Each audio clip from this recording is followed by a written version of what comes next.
Hello class 9, we will start our worksheet number 2.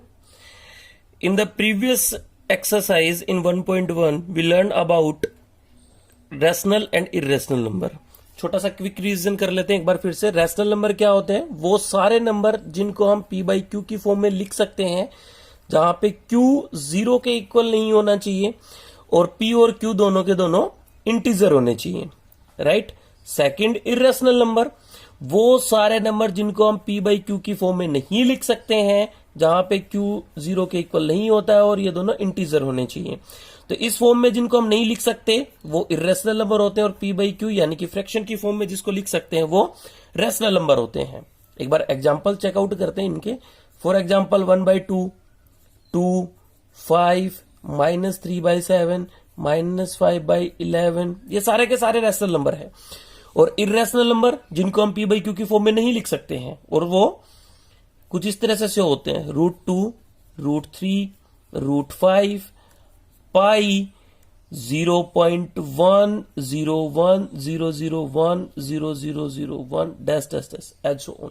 इस तरीके के नंबर जिनको हम p बाई क्यू की फॉर्म फ्रैक्शन में नहीं लिख सकते वो इरेशनल है और जिनको हम p बाई क्यू की फॉर्म में लिख सकते हैं वो रैशनल नंबर है.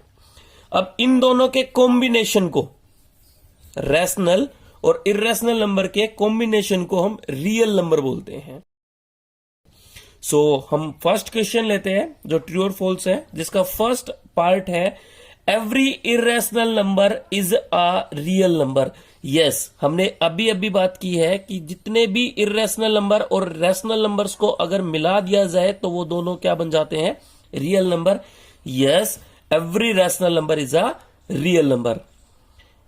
क्वेश्चन नंबर सेकंड है इसका part every point on the number line is of the form √m where m is a natural number. ये कहता है कि नंबर लाइन जो हमारी होती है उसके ऊपर जितने भी नंबर लिखे हुए होते हैं वो सारे के सारे √m की फॉर्म में होते हैं और m वहां पे नेचुरल नंबर होता है. नेचुरल नंबर हमने रीड आउट किया था. नेचुरल नंबर कौन से होते हैं? जो 1 से स्टार्ट होते हैं और कंप्लीट नंबर होते हैं. As so on 999 something etcetera, सारे के सारे नेचुरल नंबर्स हैं. ठीक है. तो एक बात सोचने की है कि नंबर लाइन के ऊपर तो ये नंबर भी होगा, नंबर लाइन पे तो √3 भी होगा. अब इन दोनों के लिए √2 और √3 अगर नंबर लाइन पे शो करते हैं तो हम इनको यहां शो कर देंगे. √2 यहां होता है, √3 यहां होता है. लेकिन नंबर लाइन के ऊपर इनफाइनाइट नंबर्स होते हैं. तो इनफाइनाइट नंबर्स के लिए अगर इनके बीच में नंबर देखा जाए तो √2.1, √2.2, √3.1, 3.2, ये सारे 3 के बाद हो गए.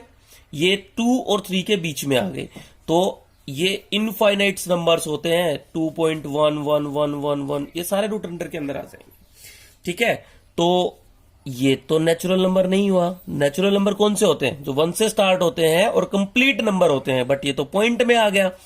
पॉइंट में नंबर है तो हम इसको फ्रैक्शन में भी लिख सकते हैं. So this is not a natural number. So part number second is false. Part number third, every real number is an irrational number. Every real number हमने फर्स्ट पार्ट जो डिस्कस किया था उसके अंदर है रैशनल और इरेशनल नंबर्स मिला दें तो बनता है रियल. बट ये कहता है रियल नंबर, सारे रियल नंबर इरेशनल होते हैं. अब रियल नंबर तो ये भी है 2/3, 5/7, 3, 2, 1, ये सारे के सारे रियल नंबर हैं. बट ये इरेशनल नंबर नहीं है तो ये भी फॉल्स हो गया. Every real number is not an irrational number, but every irrational number is a real number and every rational number is a real number. Question number second, are the square roots of all positive integers irrational? If not, give an example of a square root of a number that is a rational number. First half part को read out करते हैं. Are the square root of all positive integers irrational. क्या जितने भी हमारे square roots होते हैं positive integers के वो सारे के सारे इरेशनल नंबर होते हैं. तो हम स्टार्ट करते हैं 2 से. √2, √3, √4, अब हमने इसको सोल्व किया, ये √2 तो इरेशनल नंबर है, we know √3 is also irrational number, yes, but √4 को जैसे ही सोल्व करते हैं तो इसकी वैल्यू आ जाती है 2, and 2 is not a irrational number, 2 है एक रैशनल नंबर। अगर 2 एक रैशनल नंबर है तो ये हमारा यहां पे गलत हो जाता है। The square root of all positive integers are not irrational, if not give the example. The example यही है हमारे पास, √4 की वैल्यू होती है 2 and 2 is not a irrational, ये रैशनल नंबर है। ऐसे ही एग्जाम्पल के लिए √9 की वैल्यू होती है 3, जो कि एक रैशनल नंबर है। √16 ये भी एक रैशनल नंबर का स्क्वायर है, ठीक है। Question number 3, show how square root of 5 can be represented on the number line. हम स्क्वायर रूट ऑफ 5 या फिर √5 को नंबर लाइन पे किस तरीके से रिप्रेजेंट कर सकते हैं। चलो स्टार्ट करते हैं। पहले हमें एक चीज को याद रखना पड़ेगा कि √5 कहां पर आता है नंबर लाइन में, हमें थोड़ा सा आइडिया होना चाहिए। हम इसके लिए एक नंबर लाइन ड्रॉ कर लेते हैं। नंबर लाइन को जैसे ही ड्रॉ करेंगे, जैसे हमने सिंपली पहले ड्रॉ किया था 7th क्लास में, 8th क्लास में, 6th क्लास में, जैसे हमने ड्रॉ किया था वैसे ही नंबर लाइन को ड्रॉ कर लेंगे। एक पॉइंट जो 0 है, 1 2 3 4, इधर -1 -2 -3 -4 -5, ये नंबर लाइन ड्रॉ की हमने, राइट। ये 0 1 2 3 4 5, -1 -2 -3 -4। नंबर लाइन इस तरीके से ड्रॉ करने के बाद हमें एक चीज का पहले से पता होना चाहिए कि √5 किस किस के बीच में आता है। तो √5 का अगर हम स्क्वायर रूट देखें तो 2 का स्क्वायर करते हैं 2 2 जा 4, और 3 का स्क्वायर करते हैं तो 3 3 जा 9। इट मीन्स नंबर लाइन के ऊपर स्क्वायर रूट निकालते हैं तो √5 2 और 3 के बीच में आएगा, ठीक है, क्योंकि square root of 4 is 2 and square root of 9 is 3। It means इसके बीच में जितने भी नंबर होंगे √5 √6 √7 एंड √8, ये सारे के सारे 2 और 3 के बीच में होंगे। ओके, तो अब हमें याद करनी है एक पाइथागोरस थ्योरम जो हमें पहले से आती है, और पाइथागोरस थ्योरम कहती है perpendicular square plus base square is equal to hypotenuse square. अब जिस भी स्क्वायर रूट को हम नंबर लाइन पे रिप्रेजेंट करते हैं उससे छोटा कंप्लीट स्क्वायर क्या है, उससे छोटा कंप्लीट स्क्वायर है √4 का जो है 2। तो हम बेस लेंगे जो है हमारा OA 1 से 2 तक का डिस्टेंस, 2 यूनिट, राइट। अब इसके ऊपर हमें एक परपेंडिकुलर ड्रॉ करना है, कहां पे, 2 पे। 2 पे परपेंडिकुलर ड्रॉ करते हैं। फर्स्टली ड्रॉ द आर्क,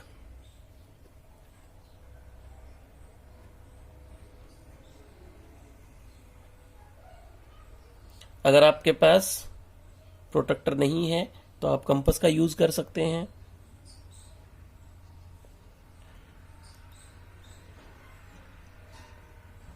ये हमने आर्क पहले 60 की आर्क लगाई थी, ये हमारे यहां से 60 की आर्क थी, ये यहां से 120, और इन दोनों के बीच में इंटरसेक्शन करने से हमारे पास आगे 90 डिग्री की आर्क। अब हम यहां पे 90 डिग्री का एंगल ड्रॉ कर देते हैं।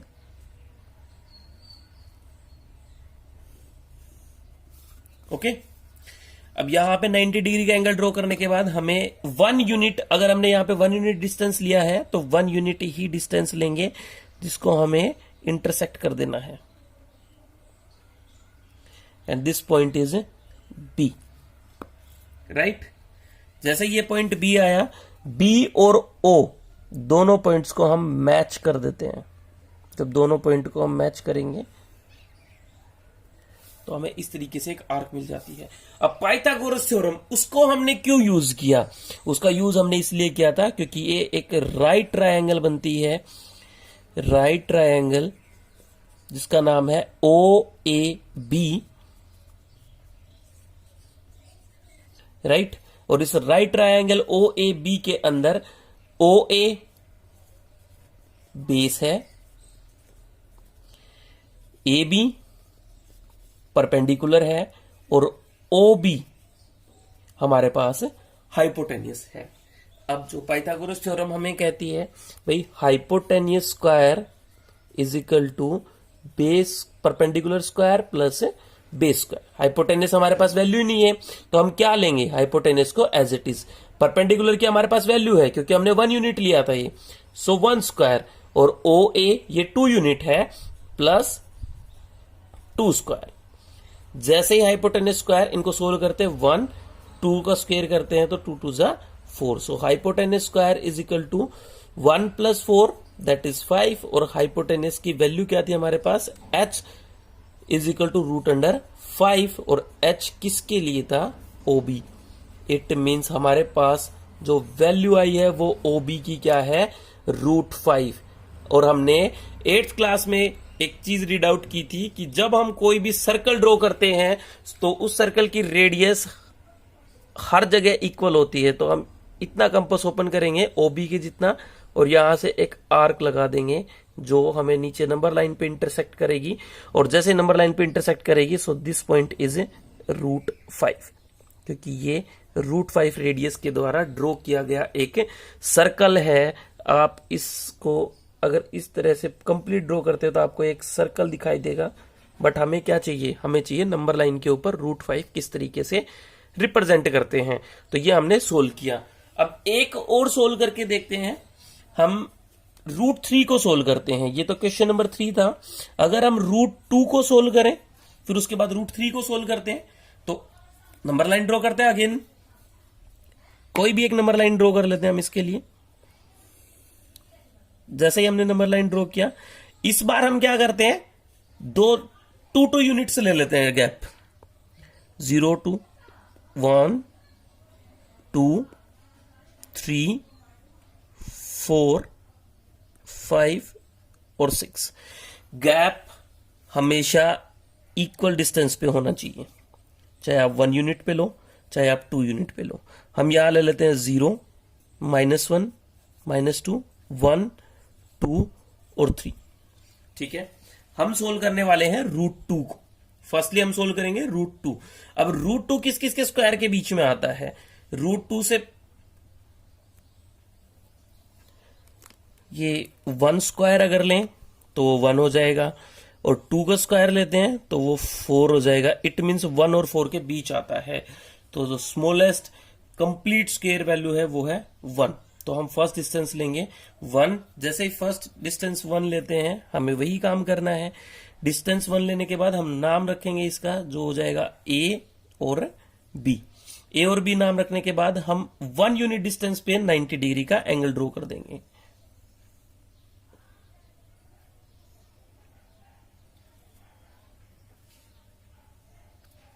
जैसे 90 डिग्री का एंगल ड्रॉ करेंगे, एक्चुअली 90 डिग्री का एंगल हम यहाँ पे परपेंडिकुलर ड्रॉ करने के लिए यूज करते हैं।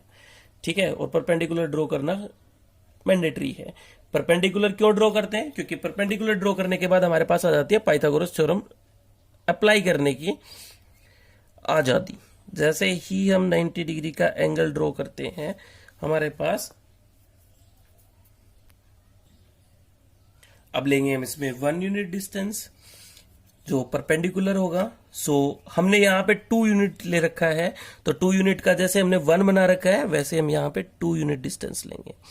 2 यूनिट हमने क्या मान रखा है, 1, क्योंकि ये डिस्टेंस हमारा कितना है 1, तो ये डिस्टेंस भी क्या होगा 1, और ये पॉइंट आ गया C।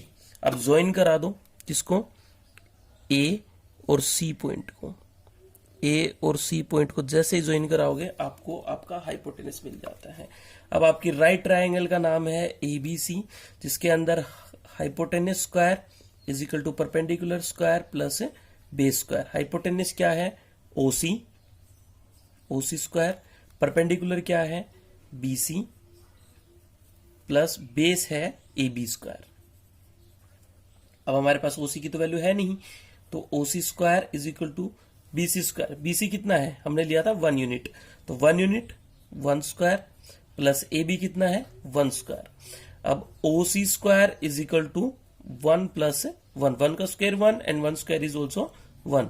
OC square is equal to 2 and square जैसे ही स्क्वायर को दूसरी साइड लेके जाएंगे तो वो बन जाएगा स्क्वायर रूट। तो हमारे पास OC की वैल्यू आ जाती है √2। अब √2 OC की वैल्यू है, OC जितना कंपास ओपन करेंगे और हम आर्क ड्रॉ कर देंगे, और जो ये पॉइंट हमें मिलता है ये पॉइंट है √2। तो आपने √2 को देखा, √5 को देखा है। आई होप सो आपको समझ आया होगा। अब ड्रॉ करते हैं √3। √3 को ड्रॉ करने के लिए ना √2 की हेल्प लेनी बहुत जरूरी होती है, क्योंकि √2 की हेल्प के बगैर √3 को बनाना इम्पॉसिबल है। अगर √2 की आर्क हमारे पास है तो हम √3 बना सकते हैं। कैसे, आओ देखते हैं। क्योंकि √3 है वो भी 1 और 2 के बीच में ही लाई करता है, क्योंकि 2 का स्क्वायर होता है 4 और 1 का स्क्वायर होता है 1। सो हमें बेस 1 लिया है तो यहीं पे बनेगा। इट मीन्स ये 1 और 2 के बीच में ही आएगा कहीं ना कहीं। तो इस बार जब भी आपको कुछ एक्स्ट्रा बनाना पड़े तो आप क्या करो, इस बेस को अब छोड़ देंगे। अब हमारे पास बेस क्या है, OC एक बेस है। OC बेस है तो हम C पे 90 डिग्री का एंगल ड्रॉ करेंगे। तो मैं इसको क्लियर करने के लिए थोड़ा सा इसे इरेज कर देता हूं, ताकि हमारे पास स्पेस अच्छा हो जाए और हम यहां पे अच्छे से उसको ड्रॉ कर सकें। तो लाइन की तो हमें जरूरत पड़ेगी इसकी, तो हम इस लाइन को अपनी कंप्लीट ड्रॉ रखते हैं। ठीक है, मैं बनाने जा रहा हूं यहां पे 90 डिग्री एंगल। ध्यान रखना कि मैं इस लाइन पे 90 डिग्री एंगल नहीं बना रहा हूं। इट मींस परपेंडिकुलर के ऊपर मैं 90 डिग्री का एंगल नहीं बना रहा हूं। मैं परपेंडिकुलर बनाऊंगा किस पे, OC पे। अब हमारे पास जो राइट एंगल ट्रायंगल आएगी वो उसका नाम होगा ट्रायंगल A। ये पॉइंट A, C और D पॉइंट कुछ हमारा यहां पे बनेगा। तो हम यहां बनाते हैं 90 डिग्री का एंगल। सो यहां बनाएंगे, ड्रॉ किया 90 डिग्री का एंगल। मैं दोबारा रिपीट कर रहा हूं, हम AB जो हमारा लाइन सेगमेंट है हम उसके ऊपर 90 डिग्री का एंगल बना रहे हैं, ना कि जो हमने पहले परपेंडिकुलर बनाया था उस पे। हम जैसे ही इस परपेंडिकुलर को ड्रॉ करते हैं, परपेंडिकुलर हमें यहां मिलेगा। स्केल रखते हैं, हमारा लाइन सेगमेंट ड्रॉ करते हैं। जैसे लाइन सेगमेंट ड्रॉ किया, अब एक चीज हमें हमेशा याद रखनी है, जितना गैप हमने यहां लिया है हम परपेंडिकुलर उतना ही लेंगे। यानी कि हमने यहाँ पे अगर 2 यूनिट लिया था जिसको हमने 1 यूनिट मेजर किया था, तो हम यहाँ पे भी सेम डिस्टेंस का ही परपेंडिकुलर एक कट लगाएंगे। जैसे इसको कट को लगाते हैं, ये पॉइंट आ जाता है हमारे पास है D। अब इस पॉइंट को ज्वाइन करते हैं हम हमारे पॉइंट A से। जैसे ही A पॉइंट से हमने ज्वाइन किया, हमारे पास ये पॉइंट आ गया, और ये पॉइंट अभी कहाँ मैच करेंगे, हम रेडियस बनाएंगे इसको। और जैसे हम इसको रेडियस बनाते हैं, ये अभी नंबर लाइन पे कुछ यहां लेके आएगा। This point is √3। ओके, अब एक क्वेश्चन बनता है, मैंने इसको √3 बोला है तो ये √3 कैसे आया। अगर ये √3 आया है तो ये वैल्यू √3 आनी चाहिए थी। सो ट्रायंगल ACD, इस ट्रायंगल के अंदर hypotenuse square is equal to perpendicular square plus base square. Hypotenuse हमारे पास क्या है, AD। परपेंडिकुलर हमारे पास CD, और बेस हमारे पास है OC। मैं एक बार फिर रिपीट कर रहा हूं, हम इस बार इस ट्रायंगल की बात कर रहे हैं। हमने जो पहले ट्रायंगल ली थी ABC, वो ट्रायंगल हमारे लिए √2 की वैल्यू लेकर आई थी। अभी जो ACD ट्रायंगल हमने लिया है वो हमारे पास √3 की वैल्यू निकाल के देगा। AD square is equal to CD square. CD हमने 1 यूनिट लिया था, सो 1 स्क्वायर प्लस OC हमारे पास ऑलरेडी वैल्यू है कितना, √2। So AD square is equal to 1 square मतलब 1 √2 स्क्वायर, √2 से रूट से square cancel, so 2। So AD is equal to 1 plus 2 that is 3 और स्क्वायर दूसरी साइड जाएगा तो √2। इट मीन्स AD की वैल्यू क्या आ गई, √3। और AD से हमने जैसे ही आर्क ड्रॉ की हमें √3 की वैल्यू मिल जाती है जो नंबर लाइन के ऊपर रिप्रेजेंट कर रखा है। अब अगर हम यहाँ पे फिर से 1 परपेंडिकुलर ड्रॉ करते हैं, 1 यूनिट का गैप लेंगे और लाइन ड्रॉ करेंगे तो हमारे पास √4 की वैल्यू आएगी जो नंबर लाइन के ऊपर 2 को रिप्रेजेंट करती है। आप प्रैक्टिस करेंगे किस किस के लिए। हमने √2, √5 और √3 को ड्रॉ किया है, आप √6, √7 और √8 को ड्रॉ करेंगे।